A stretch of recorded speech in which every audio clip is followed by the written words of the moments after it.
दूसरी तरफ आ जाएँ आप अडियाला जेल के बाहर। अडियाला जेल के बाहर जिस तरह की सूरत-ए-हाल आज भी हमें देखने में नज़र आई 2 दिन कबल जो एक बड़ा अफ़सोसनाक सानिया हुआ जिसमें जो अलीमा खान साहिबा हैं उनको चंद ख़वातीन की जानिब से, चंद शरपसंदों की जानिब से उनके ऊपर दौरान गुफ्तगू अंडा भी मारा गया।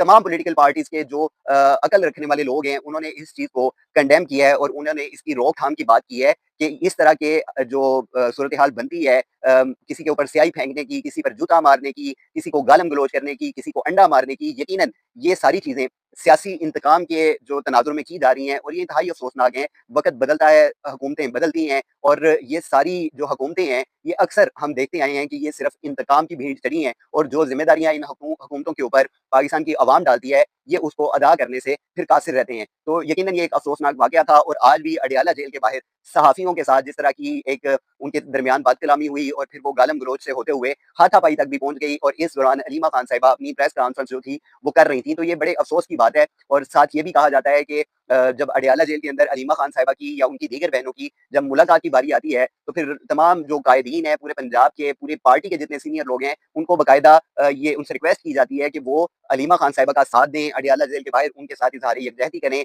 इस सारी सूरत-ए-हाल में जो किरदार नज़र आता है लीडरशिप का उन तमाम लोगों का, जिनको इमरान खान ने खुद चुना था, तो यकीनन उनका रवैया देखकर पाकिस्तान तहरीक-ए-इंसाफ के जो वर्करान हैं, उनको शदीद अफ़सोस होता है। आजकल जो एक तनाज़ा सामने आ रहा है, जो एक सोशल मीडिया पर्सन है, अलादीन, जो कि इस वक़्त भी पाकिस्तान से बाहर कहीं मुकीम है और वो पाकिस्तान तहरीक-ए-इंसाफ का सोशल मीडिया का एक ऑपरेटर भी आप उसको कह सकते हैं। आप वो जिस तरह की बातें कर रहा है और वो जिन-जिन लोगों को इस वक़्त तनकीद का निशाना बना रहा है, उनमें अली अमीन गंडापुर साहब भी शामिल हैं, उनमें शेर अफजल मरवत साहब भी शामिल हैं और अब उनके अंदर जो सनम जवेद साहिबा हैं, वो भी शामिल हैं। आप अगर पंजाब के बड़े-बड़े लीडरान की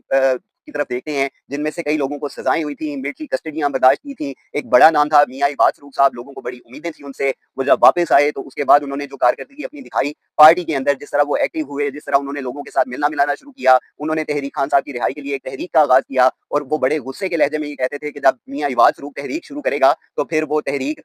खान को रिहा होने के बाद ही खत्म होगी, वरना हम जान पर खेल जाएँगे। इसके अलावा वो दूसरे जो कायदीन थे, उनको गैरत दिलाने की बात करते थे कि क्या तुम लोग बेगैरत हो गए हो कि हमारा लीडर जेल के अंदर बंद है और वो बूढ़ा हो रहा है और तुम लोगों को फ़िक्र ही नहीं है। ये सारी बातें मियाँ इबाद फ़ारूक साहब बड़ी जज़्बाती किस्म की जो स्टेटमेंट्स थे, वो देते रहे थे और अब मियाँ इबाद फ़ारूक और जो दीगर शख्सियात हैं, उन सब का जो ज़्यादातर वक़्त गुज़रता है, वो केपीके की हदूद के अंदर गुज़रता है, वो पेशावर के अंदर गुज़रता है। वो अली अमीन गंडापुर साहब की तरफ उनकी नज़रें होती हैं और जो सीएम केपीके हैं, उन्होंने बारहा इमरान खान साहब के बुलाने के बावजूद उनके साथ मुलाकात नहीं की। तकरीबन 4 दफ़ा इमरान खान साहब ने पैगाम भेजा, लेकिन उनका ही बनाया गया जो सीएम है अली अमीन गंडापुर, वो तमाम तर अथॉरिटीज़ रखने के बावजूद इमरान खान साहब तक रसाई हासिल नहीं कर सके।